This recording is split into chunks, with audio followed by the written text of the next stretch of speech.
Well, hello, everybody. Welcome back to another exciting edition of Weddings Done Right Radio, the how-to for the I do. My name is Jody Harris, and I am your host. I am also the CEO of Fun, and I am the owner of Sight and Sound Events, and I produce amazing weddings and events. And the whole reason why I brought you this show is because there's so much information out there in the world about getting married and married. You know, let's have a podcast. Let's talk about, what it is that you all need to know about getting married. And let's bring on my friends, some of the industry experts. And today we have two amazing industry experts because we're going to talk about wedding ceremonies and what you need to know and maybe answer some of your questions. So let's get started. Sitting in my far corner over there is Pastor Pete. Say hi, Pete, to everybody. Hi, Pete, to everybody. And Too literal. There you go. And Pete is the owner of Elegant Las Vegas Weddings. Elegant Vegas Weddings. Elegant Vegas Weddings. Yes. All right, awesome. And that's Pastor Pete. And sitting next to Pastor Pete is Jose, who represents not only the wedding chapel called Chapel of the Flowers here in Las Vegas, but also the Tropicana Las Vegas Wedding Chapel. So welcome, Jose. Thank you. It's a pleasure to be here. Thank you for coming, both of you. All right, so let's get into this. Let's talk about wedding ceremonies. The first question that pops into my mind when it comes to a wedding ceremony is how soon, and now one more thing I got to clarify. Pete is a minister. He goes all over the place. So he will go to country clubs to marry you, your private house. I honestly think, didn't you marry Renee Young? Didn't you marry two WWE people at their house? Yes. I knew it. She talked about you. I knew it. So he goes all over the place, and Jose represents the chapel industry. So some of the answers are going to be a little bit different, but some of them will also be the same. So I just want to clarify that to our audience so they know where we're coming from. Okay. So Pete, how soon should a couple book your services? When they have the date. Okay. I have some already a year and a half out. Majority 30 to 90 days is average. We still get the calls that we're getting married as soon as you can get here. They're at a hotel. They want to do a sweet wedding. It's an elopement. So 2 hours notice. Wow. Anything from 2 hours to 2 years. Wow. Awesome. And Jose, same question. How soon do you see your clients booking up chapels? I would agree. I mean, we're already doing bookings for 2020. Wow. So it depends on how elaborate the affair is going to be, and also the details that are going to go into it. It really just depends on that. But I would say the soonest you know, let your venue know. Especially if you're coming from out of town or out of the country. You have visas, you have transportation, airlines, hotels. You have all this to plan. So that does take time. And you shouldn't wait till the last minute because you might not get your time. And we're going to talk about time in a little bit, but especially with both of you, you're both very busy, successful people that run these two amazing businesses. You three, because you got two and he's three, is the one. But I mean, time also. I mean, if a couple wants to get married, we have a date coming up, 8/8/18. We have, and you want to get married at 8:00. You better book that well in advance. Correct. I mean, like I was saying, for us, we're doing 2020 and we're doing 9/9/19. Okay. So those days, because it is exclusive or it is the play on numbers, those dates are already being booked. I mean, if you want to get married at 9:00 on 9/19, it's booked. So the faster you know, if you have, especially on the big peak days like that, Valentine's Day happens to be a big peak day for us as well. I suggest, you get on that. Yeah. Don't waste any time. So how do people find your services? And whoever wants to go first. For us, we have a lot of advertising on Google. For us, there's a lot of research there. Wedding Wire, The Knot, Preferred Wedding Venue is a big one that we use as well. But essentially anything that has to do with our chapels or our locations, we supply, because we supply a lot of things in our location where it's photography, cake, receptions, dresses, hair and makeup, anything that's linked to that, it ties us back. So any Google search, I guess you could say. Okay, internet. So internet's big. Internet, yeah, for sure. Our biggest, I think, would be the internet. So people would Google ministers, but also the preferred vendor list for all the properties. That's another way. What is coming up? Because I've been in the business now 44 years. I know you're looking at me and say, did he start when he was 2 years old? He did. I wish. But we're getting referrals. So you married my sister 5 years ago. I have no clue who this lady is. Or you married my friend. I have had bridal party or guests come up to me and says, "Hi, Pete, you married me 5 years ago." I said, "How was the honeymoon?" And she says, "Yeah, I referred this girl to you that you're going to marry today." So they're just guests. So the referral business, which, Jose, you've got to be running into that a lot also, is that Consistently. repeat business. I hate to say repeat because But we don't we want. know what you mean by repeat. Thank you. Yeah. A It's sister gets married. Exactly, Like, yeah, or or an a friend. aunt, or sure. Yeah, so they married me. I had a wonderful experience at the Chapel of the Flowers, and they treated me well. You're going to get repeat business. Absolutely. So those are the three big ones. And what about a bridal show? Do either of you participate in bridal shows? You know, that's something that we are starting now that we have Tropicana under our watch. That's something that we're expanding to once we took new ownership of the new owners. So yes, we do participate in that now. Okay. And yes, I've done bridal shows since I came to town here, and it is a good way. As you will know at marketing, you have to get your name in front of the people several times. I've heard the magic number 7 before it sinks into them. So if they see us at bridal shows, they see us on the internet, referrals, or they go to a country club and we're on the preferred vendor list, now all of a sudden they're linking that all together. And this is the person, this is the place I want. Do people ever ask you if they can? They haven't booked you yet, but they ask you if they can come and watch a wedding. Yes, I have been asked that before. And we don't necessarily allow you to go into the venue and watch, but we do have online broadcasting. And as long as the couple has authorized for it to be public, then we can show them a video of what the ceremony actually feels like. And then we can tour the venue after the couple's done. Oh, that's cool. Okay. Same thing. We have videos online, and there was a situation. It's one of those dark situations that you don't like to mention, but the bride was being stalked by an ex. So wow. we could not. They actually had security there to prevent this person or Wow. persons from coming. So there was a definite list of attendees, and anyone not on that list was not allowed in. So I could see this being, for any wedding, a problem should someone come in, be drunk, and want to disrupt the services. That's not what you want. I agree, and I try to dissuade people from doing that. And even in my industry, when it comes to weddings and events, whether it's a DJ or what, you don't go. It's very unprofessional to go and crash someone's event. And I can tell you that many places will remove a vendor from a preferred vendor list because somebody who is not part of that day. I mean, nowadays we live in a social media world, For sure. as you touched on. Yeah.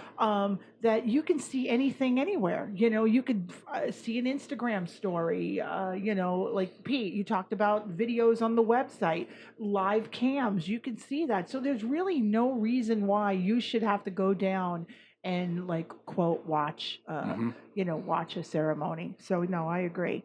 So people are all different faiths.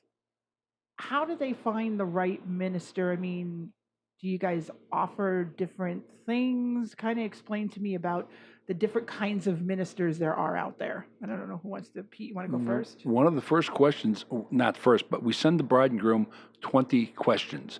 And one of them is about religion, the amount of religion. And another question is any traditional customs. So if they want a Jewish wedding, we have a rabbi.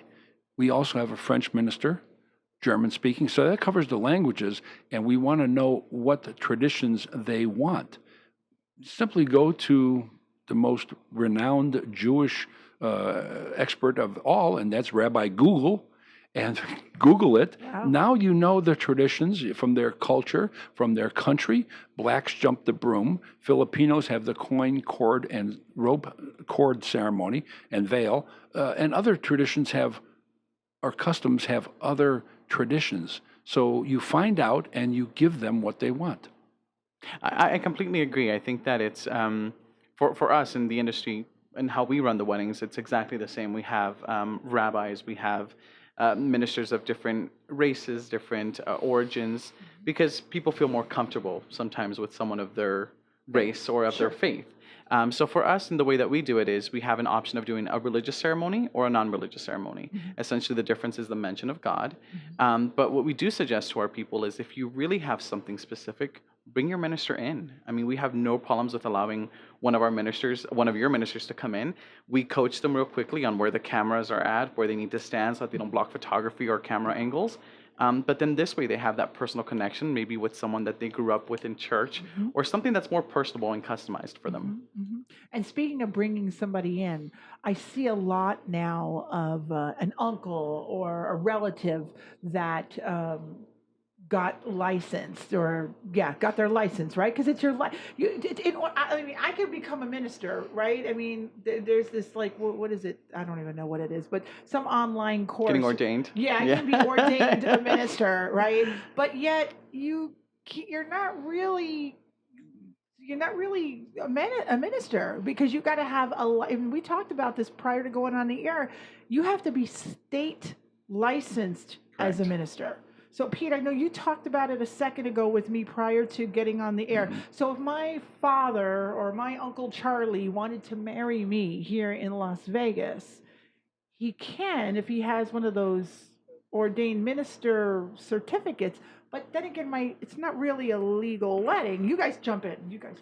So for us, it's exactly that. And obviously, we will never stop anyone from having the ideal or dream wedding. So if they want to have a pastor from back home, an uncle, a sister, a brother, whoever it may be, will allow it.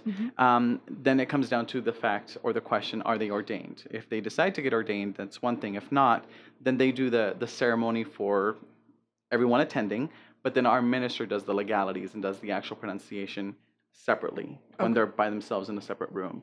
So it kind of happens twice, just the actual show or the actual presentation to the one that everybody sees can be done by the person they bring in. But it's not legal till our person actually does the documentation, the pronunciation, and all the things that they need to do. Got it. And Pete, you're nodding your head. That is 100% correct. The thing about a guest minister, as we call them, is that if they're from out of state, they can only get a one-day license in some states. And states are going more toward licensing ministers because it is a legal document. It's the same thing as a house purchase or something like that. It's a contract that two people are entering into. And therefore, a lifelong contract. Hopefully.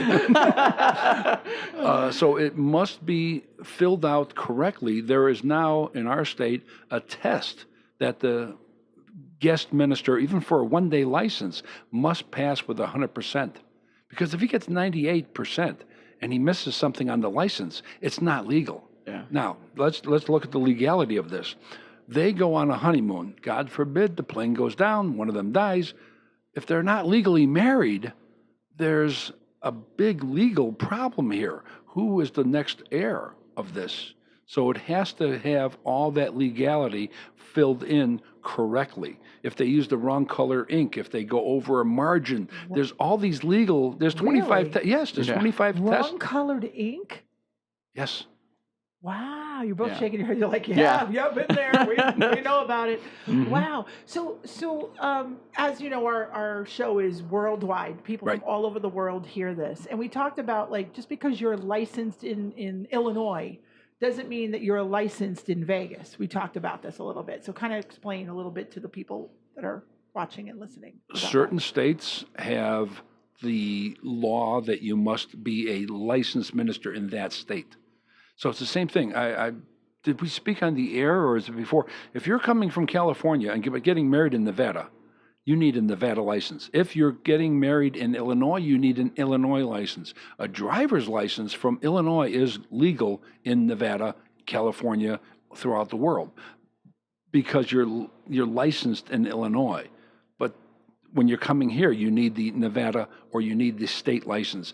With regards to what we have just been talking about, is that in other countries, it's familiarity. There are traditions in Australia that I was not aware of. We have a minister in Australia who is working with us that knows the ins and outs of the Australian laws. It's confusing. It is. And you go to England, you go to Europe or something like that, you're going to have problems. Okay. But if you are getting married, and let's say we're in California, so Okay. a couple from California is getting married, the couple has to get a California state marriage license because that's the state they're getting married in.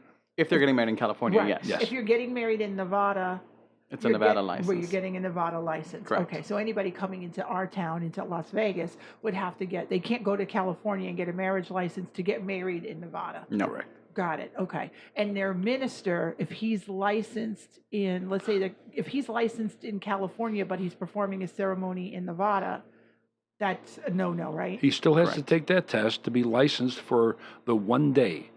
New York is going to this also, in that if I go to New York for a wedding, I must petition their, almost like a lawyer. A lawyer can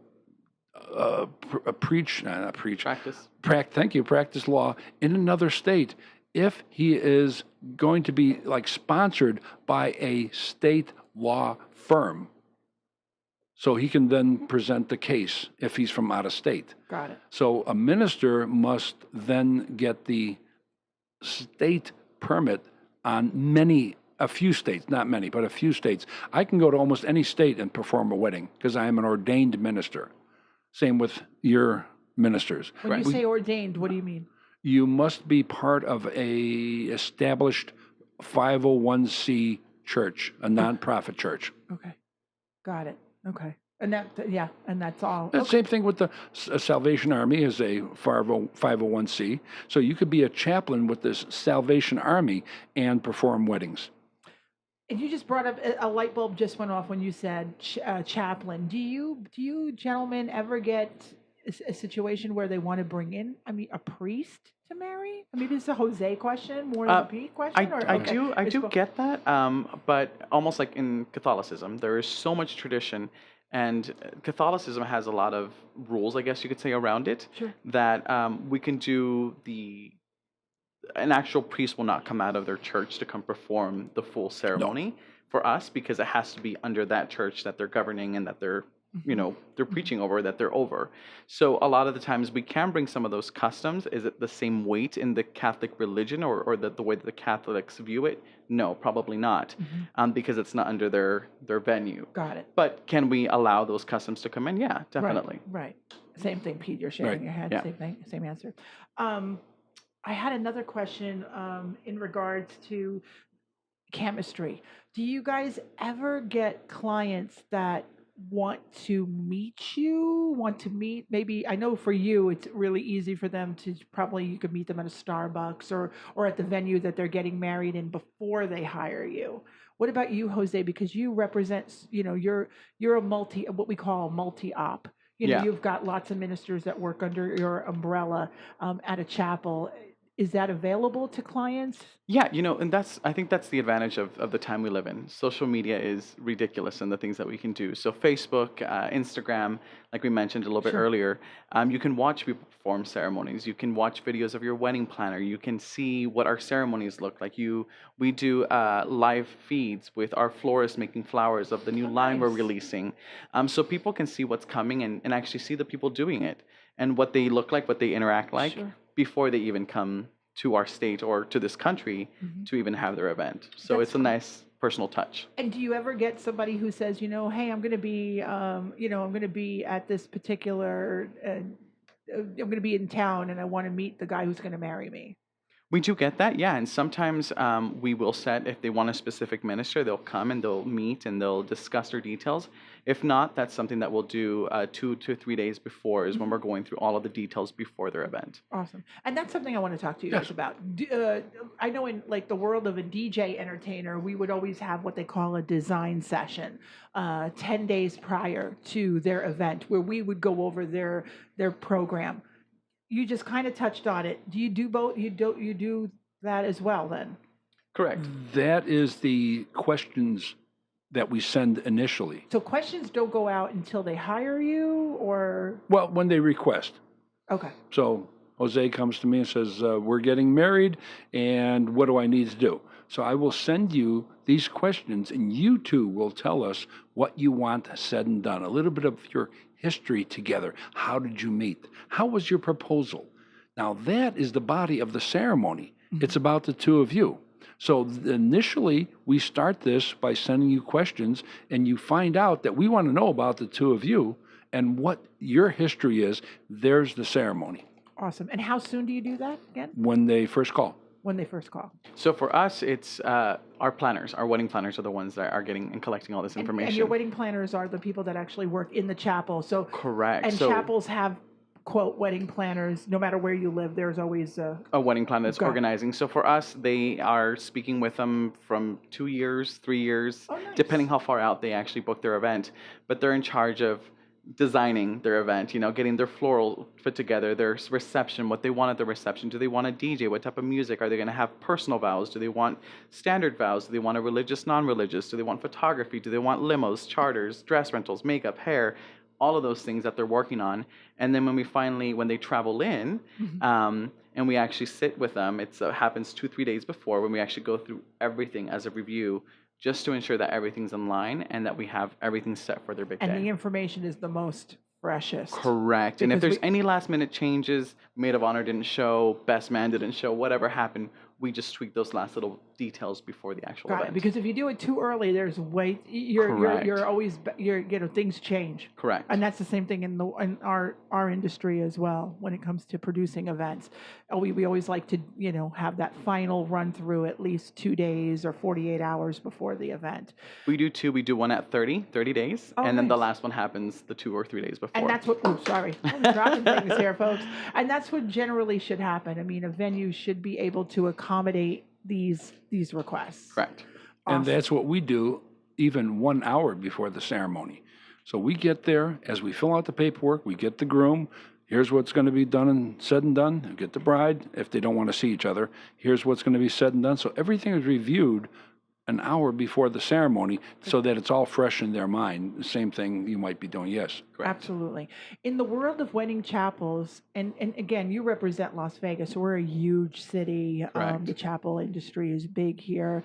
But in smaller towns, and again, maybe you might not know the answer, but do they operate similar? I mean, would you think that they would pretty much operate similar, providing all the services? Because we talked a little bit with our when we did our show on receptions, all inclusive, and what that meant.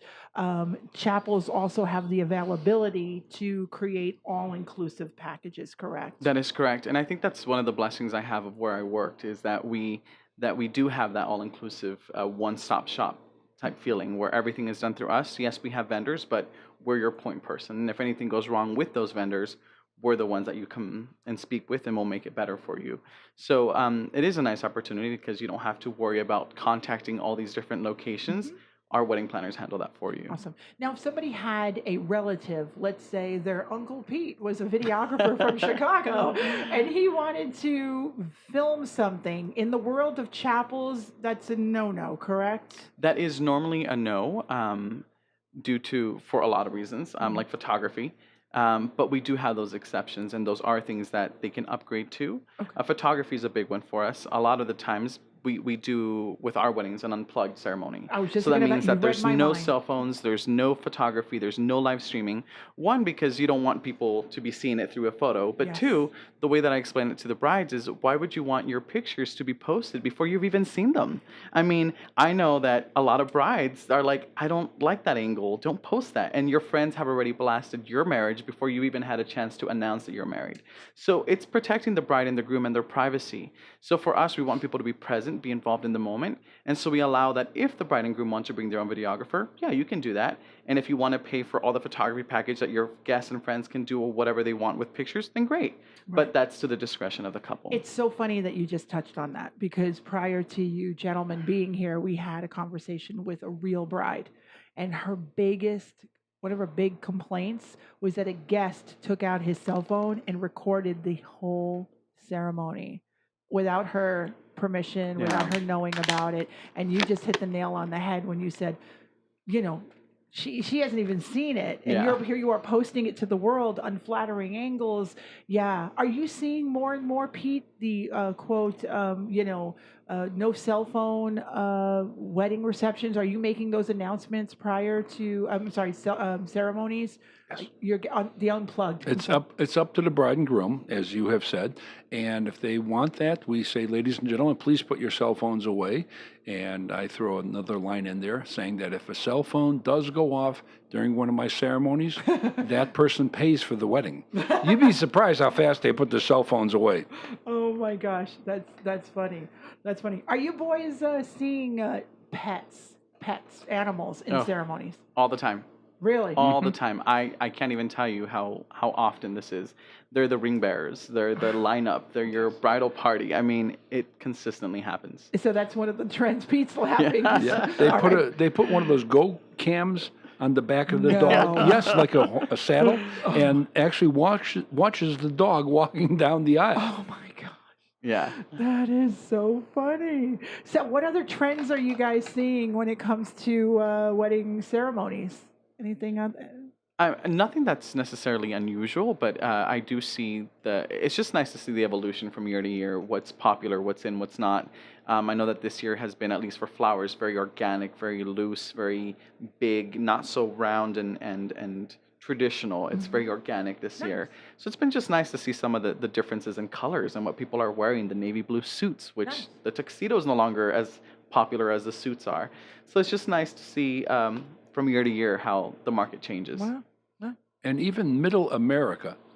Now, we're an unusual location here. Yeah. I've heard a slow Tuesday afternoon for us is a busy Saturday in Topeka, Kansas. Okay? So what I see, and I've spoken to other ministers throughout the world, is that they are getting away from the traditional get ready at home, go to a church, go to a reception. So the reception halls are becoming more popular to host everything. Even if it is Middle America, why fight 20-mile-an-hour winds and rain and snow or 99-degree heat from going from location? Do it all at the hotel. So the hotels throughout the country are becoming more and more like our chapels. Correct. Which is your comment of the all-exclusive. Yep. Yeah. Yeah. And he's lucky, Jose, you're lucky because you have a major, in your situation, you have a major landmark hotel for those receptions. So Correct. they can get married at a chapel. And this goes for anything. I mean, they can live in California or wherever, but having it at the hotel wedding chapel and then just going right to the reception Correct. is awesome. Yeah, no, I agree. I agree. So talk to me a little bit about the gratuity factor. Is that something that our couples should know about when they plan their weddings? Should they plan on tipping officiants? Most definitely. I mean, I think with Thank any you. with any Thank you, Jose. with any exactly like that on the script. with anything in the service industry, granted they're being paid for their service, but when they go above and beyond, which that's what they're there to do, they're there to make your day special. You most definitely, we announce to all of our brides and grooms and any couple that's going to get married with us, the gratuities for your limos, for your ministers, for your photographers, for your videographers, for these people that are there to essentially make your day come to life. Are gratuities normally with banquets, and we've all worked in the banquet world. With banquets, I noticed that they're always added on to a contract. Correct. In my world of producing events, it's not added onto our contracts. Right. Is it something that's added onto contracts, or you just tell them to do it? No, for us, it is mentioned in the contract, a suggested gratuity, being the fact that we have people from all over the world that come in Yes. places that they don't have the custom to give gratuities. Yes. So we do mention the standard amount for your minister, a standard amount for your photographer, for your videographer, for your limo driver, of what the industry standard is. Awesome. Now, it's not obligated, it's just a suggested amount. Awesome. I like that. Pete, same thing. Pretty much, we don't have it in our contract, but people being very gracious do take care of ministers, limos, and they know we're there to service them. Mm-hmm. So when you go to Europe, it's TIP, tax included something. Okay. And people don't realize that we are not including that in our fees. If they want to do it, fine. But I don't look for it. It's nice. It's nice. Absolutely. And we do encourage, our client, all our professionals. That's why I bring it up, because it is a commonly asked question, no matter what the industry is. People ask. So, giving them this information is what we want to do. So before we start wrapping it up here, I want to ask you, I always ask our guests, what's the one thing you would want to tell that couple that's listening to our show right now? What's that one takeaway you want them to know about your industry?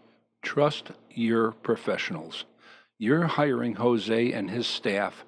They've done this before. This might be your first, might be your second, might be your third wedding. 3 times in a lifetime. We do that in one day. So trust the professionals. They're not going to steer you wrong. They're going to tell you, here's what you want to do, but I've seen them do this. It doesn't work. So would you consider, we want to direct them. We're not going to tell them they can't. If they insist on doing something, we'll do it for you. Of course. But we've done this in and out time and time again. So relax, enjoy the planning, and let us stress out. A coordinator's job is not to stress the bride, the client out with, oh my goodness, the flowers didn't arrive properly, what you wanted. They sent lilies and not roses. You're going to have to deal with that. So before you worry the bride and groom, handle it. Am I correct, Jose? Yeah, that's your job. Yep. For me, I guess my takeaway is just stay true to who you are as a couple, because I realize that in the hustle and bustle of planning, everyone has an opinion and everyone wants to throw their 2 cents and everyone wants to sway this is this, that eventually sometimes people walk down the aisle and it's not their vision. It's not what they wanted. So I think it's very important for couples to always know that regardless of how big and fun this party is going to be, it should still be true to who they are. And that means regardless if it's a lavish event or if it's just you two on a beach or you two in a little chapel, it doesn't matter. It should always be true to what you both want. Awesome. Great advice from 2 experts in the industry. All right, so let's tell everybody where they can find you. So Jose, how could they find you if they want to follow you on Instagram or all that kind of fun stuff? In Instagram, we're Chapel of the Flowers, or littlechapel.com. Facebook is same, Chapel of the Flowers, and from there you can access our Tropicana and our destination wedding website. Awesome. And Pete? ElegantVegasWeddings.com. That's us. Awesome. Okay, great. I will also put the contact information to reach out to these gentlemen should you have any questions. Definitely, it'll be in the show description, so make sure that you like them, you follow them, and give them a thumbs up. Also, if you can, I would love for you guys to subscribe to our show. Subscribe to Weddings Done Right, so when we post a brand new show, you'll get immediately notified that there is a brand new show for you guys to listen to, ready to go. And of course, follow us. So with that, I am Jody Harris, CEO of Fun Las Vegas event planner to the stars. And you guys have a wonderful wedding day, and we will see you soon. Thank you.